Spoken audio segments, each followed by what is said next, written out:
Welcome to the early refactoring video in the TimCo Retail Manager course. This course focuses on real-world application development.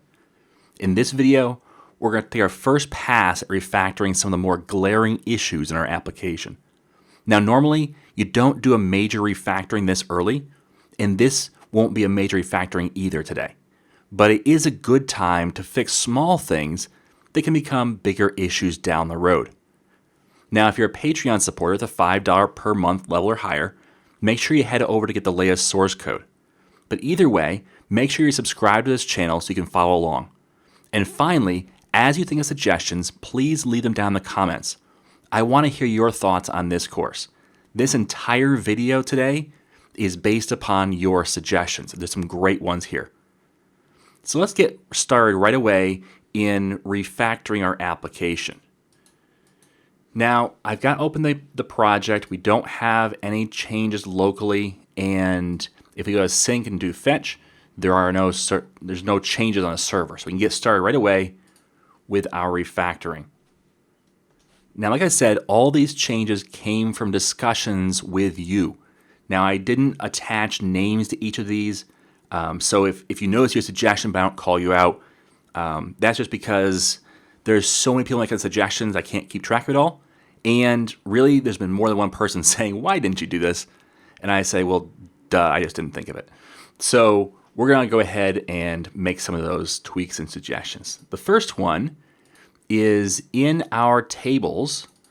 Let's just open up inventory. We have like product ID, but 0 foreign keys. And product ID comes from the product table.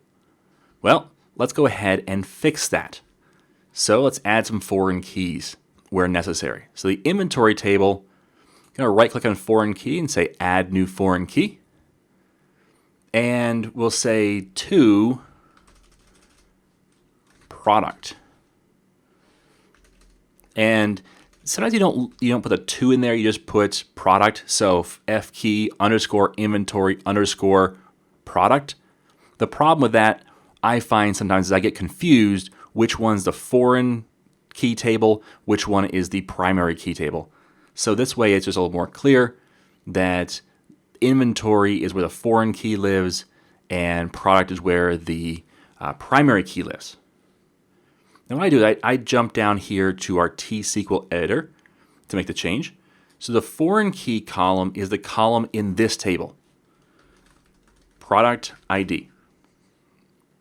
And then we're going to table column. So table is going to be product table, and the column is going to be the, I believe, ID. Let's just make sure of that. Yep. So this is a naming convention thing. I want to make sure, but at the same time, it's good naming convention to name our primary keys in every table ID, even though you have multiple then IDs, which mean different things, but you're always in the context of a table. So product.id is the ID for products, whereas inventory.id is the ID for inventory items. So when you refer to it as a foreign key, it's very easy to understand where that's going to. Product ID is going to the product table to that ID column. So I wire that up. There's a foreign key set up. I can save that. I don't have any that would be a foreign key relationship in the product table. Let's look at sales. Sales has cashier ID, but that's the user ID over here. So let's go ahead and wire this up as a foreign key. So add foreign key and to the user table. Let's spell it right. To user. And let's rename this to be cashier ID. Make sure you spell it right. And to table is going to be the user table. And the ID is going to be the just ID. Now it's yelling at me because user is actually a reserved word. So I'll put my square brackets back in. So if you have a reserved word, there's a few of them that you'll stumble across, and user is one of them, where you want to use what is very clearly identifying what you think it should be. User table makes sense, but that's a reserved word in SQL. And so you have a problem where it says, okay, you can't use that keyword here because it thinks it's primarily a keyword. But if you put it in square brackets, like I did right here, then you're saying, no, it's not a reserved word. It's not one of those, it's not a thing to act upon, like, money or int or primary, those kind of things. But instead, this is a table name or object name of some kind. Ideally, you don't name things with reserved words, but sometimes you just feel like you can't help it. And this is one of those cases where this is the user table.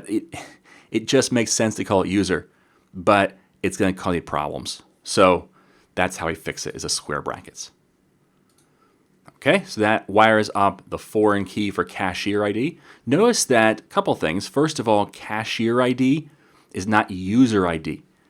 I didn't call it user ID. And the reason why I didn't is because it doesn't make a whole lot of sense to call it user ID, because then I don't know what user is that.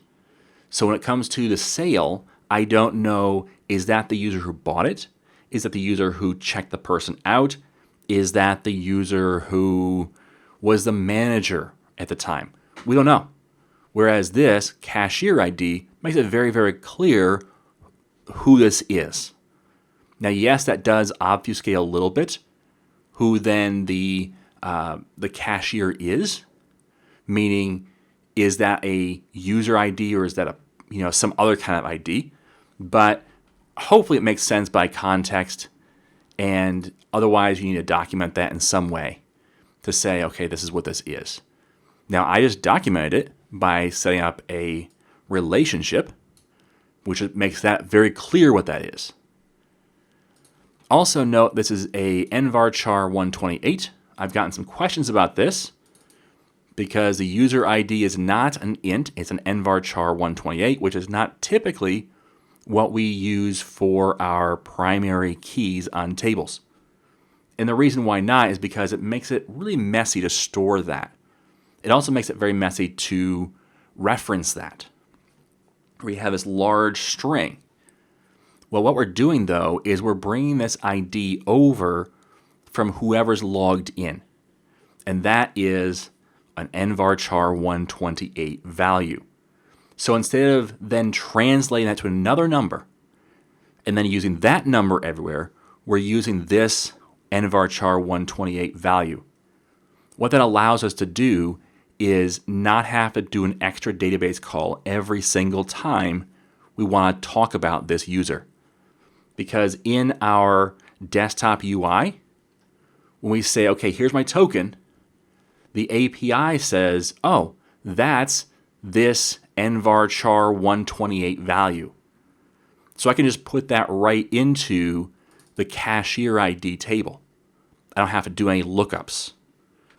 Whereas if I try to make it cleaner by saying, well, this is actually an integer and we have the login ID or something like that down below, and that's the nvarchar 128, when I went to make a sale, I couldn't just insert this record. I'd have to go first to the user table, look up by that nvarchar 128, find the value of the ID, which would be an integer, then come over and do the insert.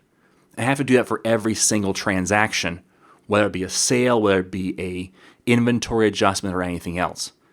And that's just a lot of overhead for not a lot of value. So this is one of those cases where the best practice doesn't really apply or doesn't mean you're forced to do it the way the best practice says. So I'm not going to do the way best practice says because this is a unique or a unique situation, uncommon situation. Okay, so we've gone through a sales table and the inventory table. Sales detail table has sale ID and product ID. So let's add a foreign key first for the sales ID. So this is the sale table. So this is going to be the sale ID, and the table here is the sale table, and the column is going to be ID. And we'll add one more for the product ID. So this is going to go to the product table.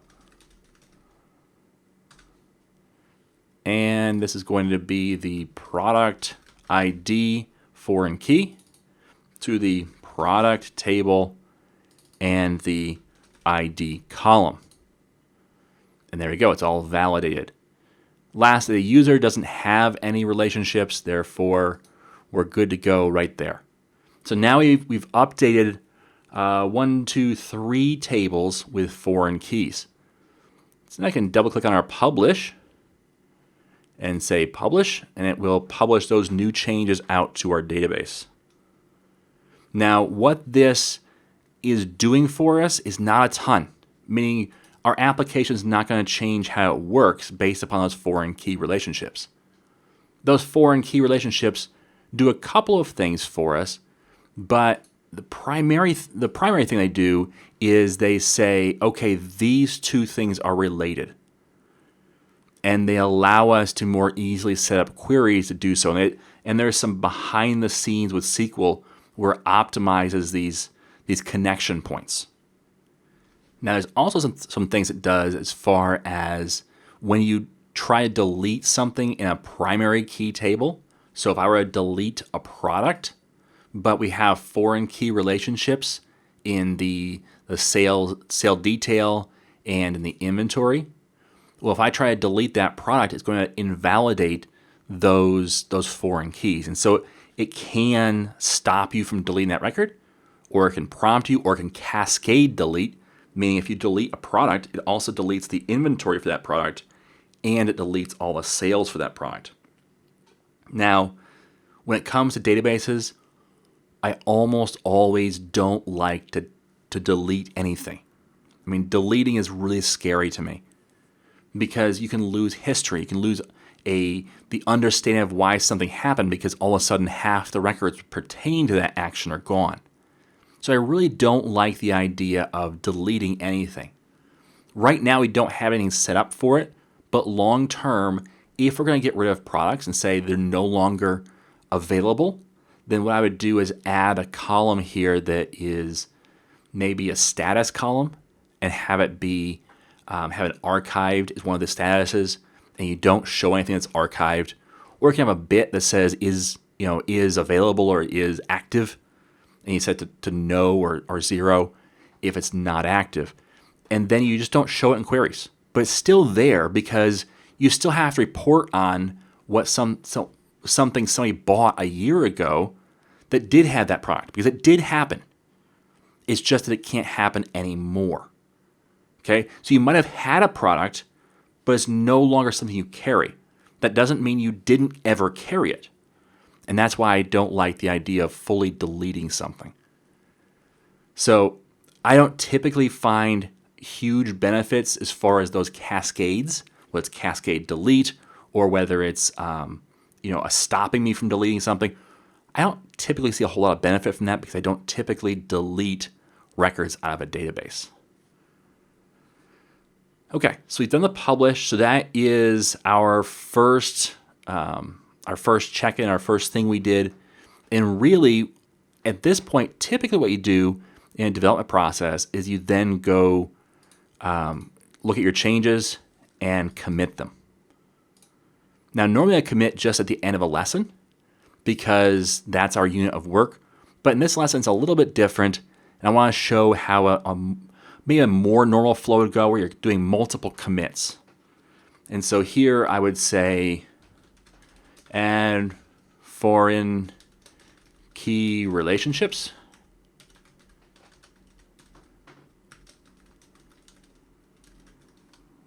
Adds FK relationships on tables.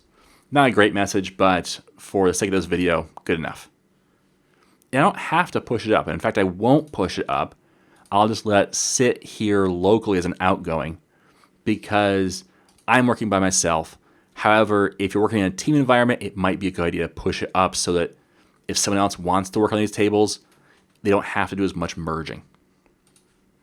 Okay, so that is the first tweak to make to our system.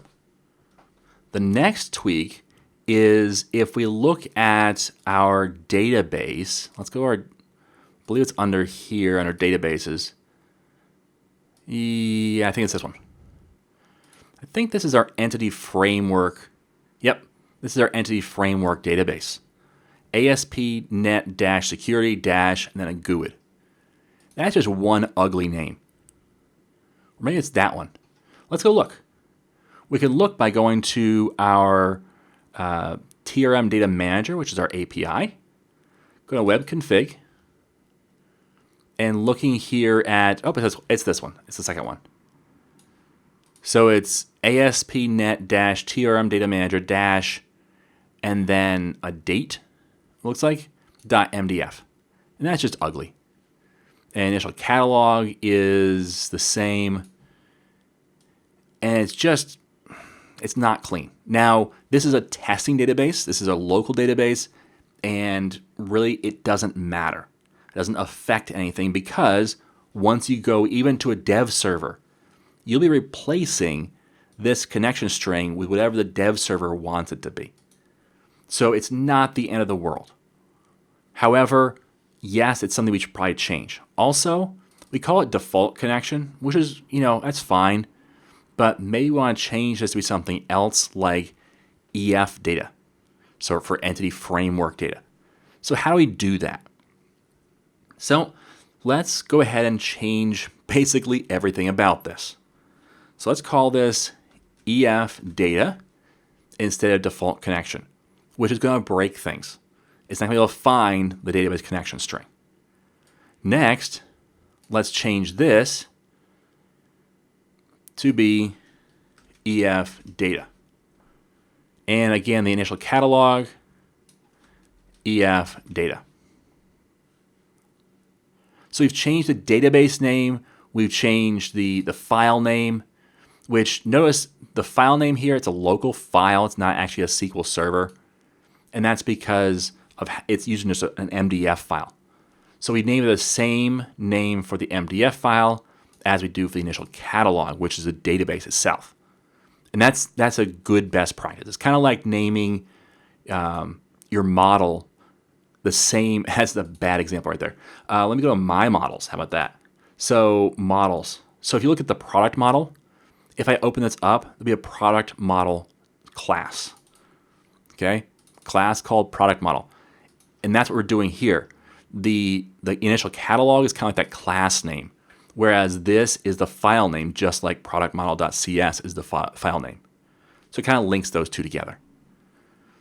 So now I've renamed the database, I've renamed the connection string, and I've probably broken everything. In fact, yes, I have broken everything. So how do I fix it all? Well, first of all, in our models inside TRM Data Manager, which is our API, in the models folder, this is where Microsoft kind of irritates me a little bit. In order to make things seem smaller and cleaner, what they did is they put a whole bunch of models in one file. They violated their own rules. So under identity models, notice it's plural, it's got two different models. Account view models, it's got four models. And then account binding model, it's got 3, 4, 5, 6 models. So just know that they're all there. But in identity models, we can see down here for application DB context. Now this is what sets up a talk to the database. It says the application DB context base, and it passes in the path for the connection string. So if we look at this, it says name or connection string. So the name is the name of the connection string. So we call it EF data instead of default connection. Well, we just overwrite that with EF data. We could have also passed in the entire connection string, but that's not a good idea because then we can't change it at runtime. So just make sure you change it here. And we're almost done, but now we have to do our migration or our update. Now this gets a little tricky, but it should be that in app data, if we were to show all files, we'll see that there is our old MDF file, which we don't need anymore because the fact that we're going to use a new one, but we'll wait to delete it.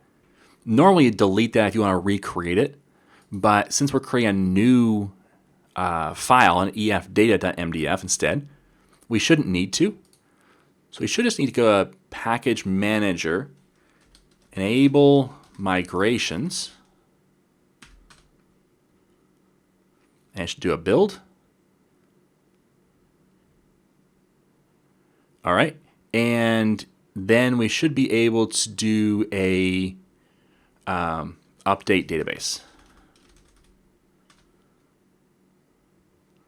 So let's see how it runs. All right, so it's throwing an error here. It's saying unable to update the database to match the current model. I believe the reason why is because of this migrations folder, but I'm not positive. And it did create this new configuration.cs. I'm not a huge entity framework guy. In fact, I don't know a ton about it. I'm going to delete that just to be sure. And here's the other way you can go about it. This is kind of a cheat, but we're going to hit start. And we're going to see what our API tells us about entity framework. It should be that with code first, that it goes ahead and builds it for us. So if I were to go /swagger and go to auth, remember that this database should be empty when we go to create it. So even if I use my tim@imtimcorey.com and my password, it should be that it finds invalid grant. Okay, so it's saying, hey, I can't find it. It's not there. But if I go to account, I should be able to create an account. So I register. I click on example value, which is kind of cool. It brings it over. tim@imtimcorey.com. And I'll recreate my account in the new database, hopefully. And no authorization token. Try it out. And I got the no content 200.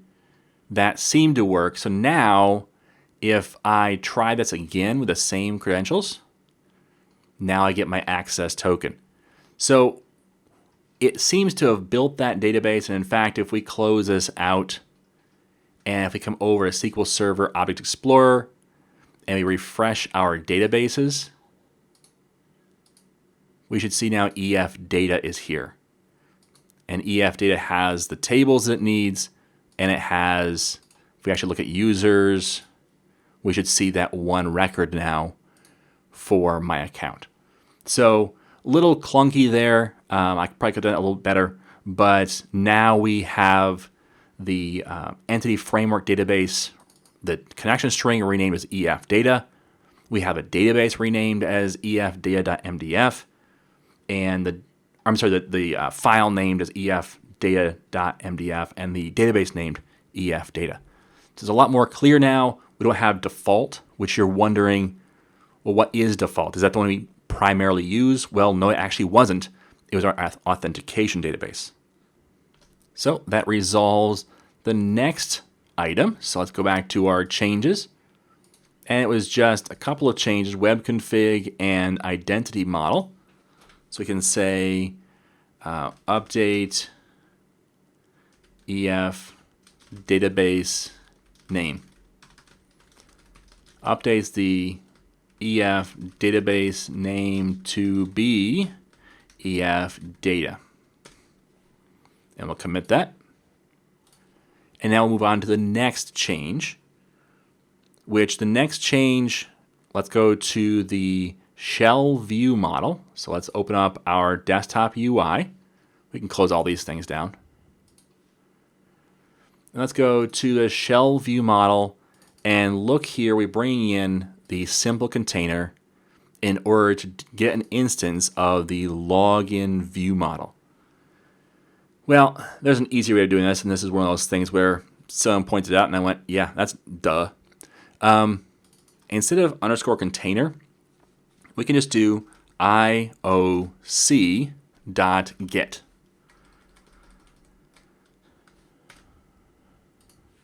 And it does the same thing. And this means we don't have to bring the container in. We don't have to store the container. We don't have to bring it in as through the constructor. So it's just using the IOC and version control, which is a thing that Calibre Micro brings in, which allows us to talk to an instance or to talk to a container to get instances. So that we don't have to bring the container or pass it around. We can just do IOC dot, and get is one of the key commands. So how easy was that, right? Now, normally in these things, we'd want to test, make sure everything worked. But in this case, I know it works. So I'm just going to commit this as well. So now we're going to replace container reference in shell view model. Replace container reference with the IOC reference instead. Okay, so now we have our next commit for our next fix. All right, so the next thing we're going to tackle is the for each loop in the sales view model.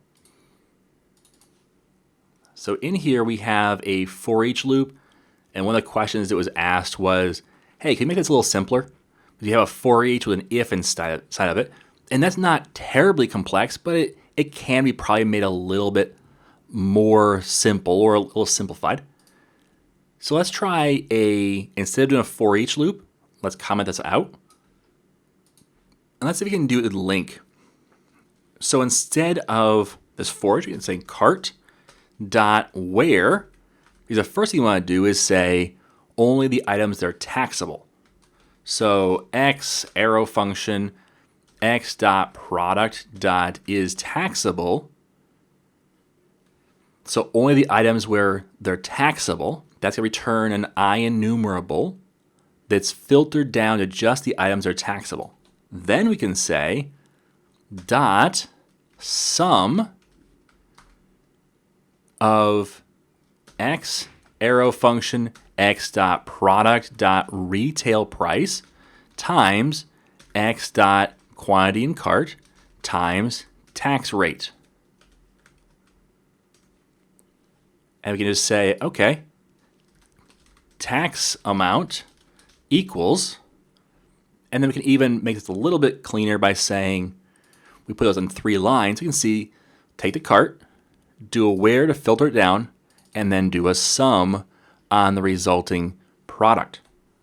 As far as lines of code go, you didn't save a whole lot of lines of code because the real code is 1, 2, 3 lines of code versus 1, 2, 3 lines of code. But you are saving a bunch of nested curly braces, and it reads a little cleaner in the fact that we have a where and a sum, and you understand what's going on. So let's go ahead and call that good. We'll commit this sales view model. So we're going to say that we simplify the tax calculation,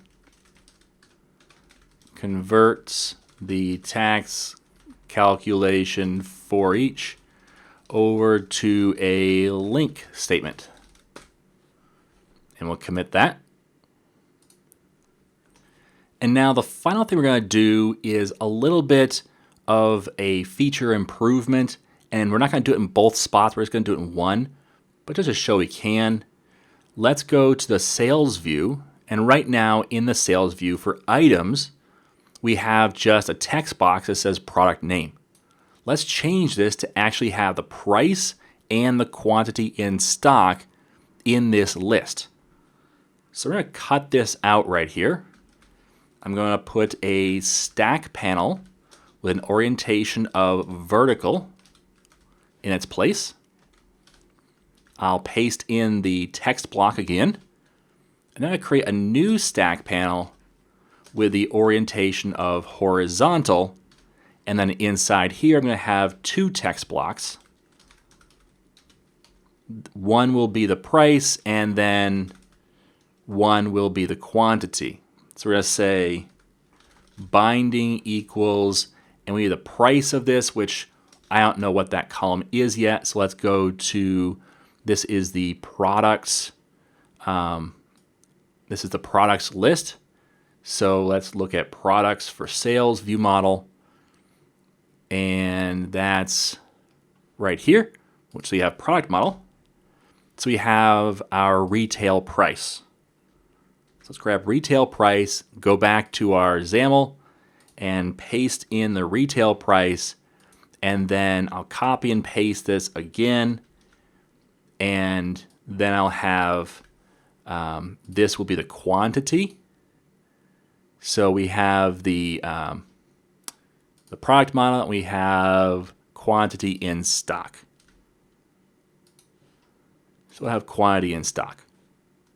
Now it's getting a little ugly because of the fact that it's just numbers. So not ideal. So let's fix this up a little more. So let's go with a, let's go actually do another stack panel set. So let's Control X this. And yes, these can get nested pretty deeply if you want. And there's probably a better way of doing it, but this is going to be the way that I'm going to go about doing it. I'm going to paste in that text block, and I will bring in another text block that the text is going to be price, colon, and a space. And then I'll do my close out the box. It'll do the same exact thing here with text blocks, or our text block. We'll do a stack panel, and the orientation is horizontal. And then we'll paste in that text block here, and we'll paste in a similar text box that is the QTY.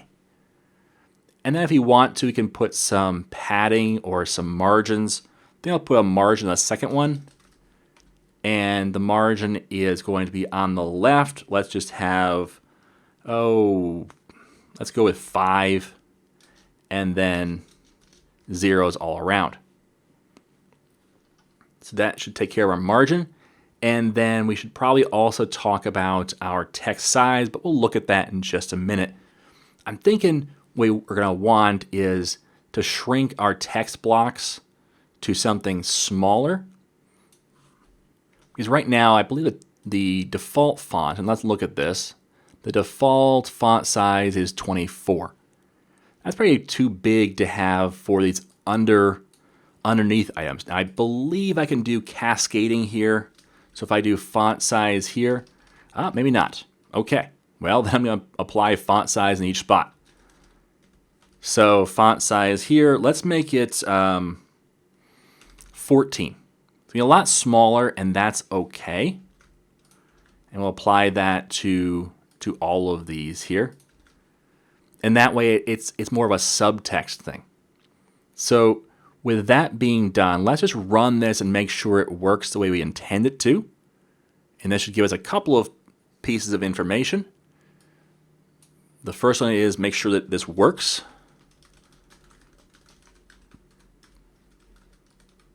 With my new login and password, which is the same as the old login and password. And sequence contains no elements for get by ID for that user control. Aha! And the reason why is because this ID right here does not match up if we come over here to our TRM data, go to tables, and go to user, and go to data. Remember that we created this and said that the ID is this right here. Well, that's not the same. So if we want to update this, we can now update that with our new value, and it should work from now on, but of course it's going to say internal server error. Let's do it again, and now it works. And hey, look at that. We've got a 10-inch skillet with a price of $18.7500. Not ideal. but at least it's showing us something, right? So what we need to do now is we need to change that over to show a $sign, but we're getting close to what we want to see. So now if we say 11 for skillets, we know why, because there's only 10 available. Now, if I were to put 5 in the cart, that should update, and we'll have to go back and fix that. We're not going to do that in this video, but we've got another video coming up that will talk through some of these nested item issues that we have. So that'll be another video itself. But for now, we've got something that works. We're going to change this later as well to have that more feature-rich display like we have here. But let's at least change this price to be a valid price. So we can stop this and close this out. So I believe what we need to do here for the retail price is on our binding, that after we bind the name, the retail price, we're going to do the string format, and that string format is going to be the 0:C, which I believe the way we do this is like so. 0:C. It's been a while since I've done this. I think that's the way we do it. We're going to find out. So let's go ahead and start this again and make sure that my memory is correct, and laugh at me if it's not.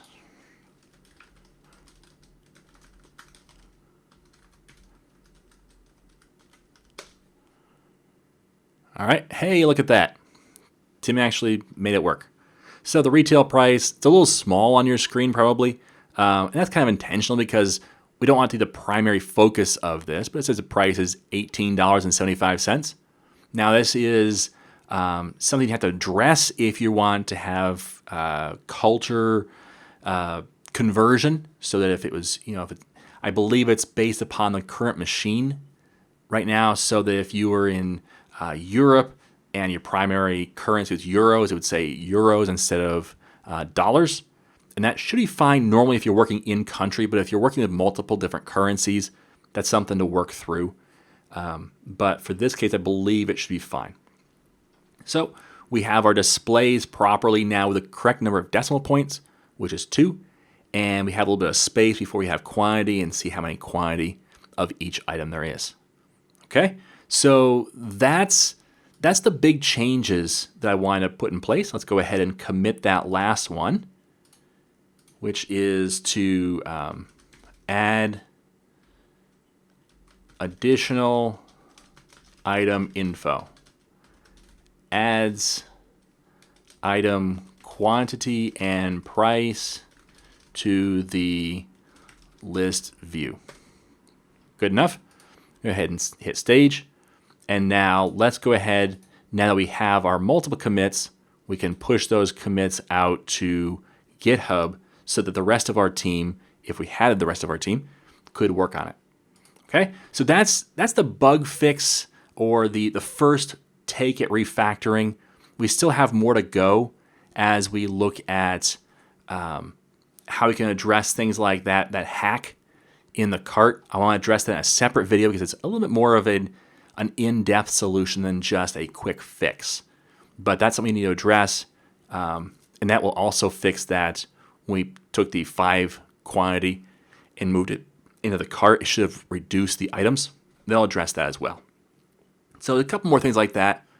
One of the suggestions that's come out is the idea of adding the a skin on this to make it look a little more professional, or maybe have like the material design skin or something like that. And I'm debating that. We might put that in. Let me know what you think. But this, I think, gives us a good handle on the quick things we need to do to refactor to make things a little better, a little more performant maybe, or at least a little cleaner in how we do things. Okay, so this is kind of an illustration of early refactoring versus later we come around and say if we can't make things even better down the road once the application's running. All right, So that's it for this video. Thanks for watching. Don't forget to subscribe. There is a playlist for this particular series, which I do about every other week, is what I've gotten the rhythm of doing. That way, if you're not following along with everything, you can still get those individual one-off videos. But subscribe to that playlist as well so you can stay on top of where you're at in the learning process and build along with me. Okay? Thanks for watching, and as always, I am Tim Corey.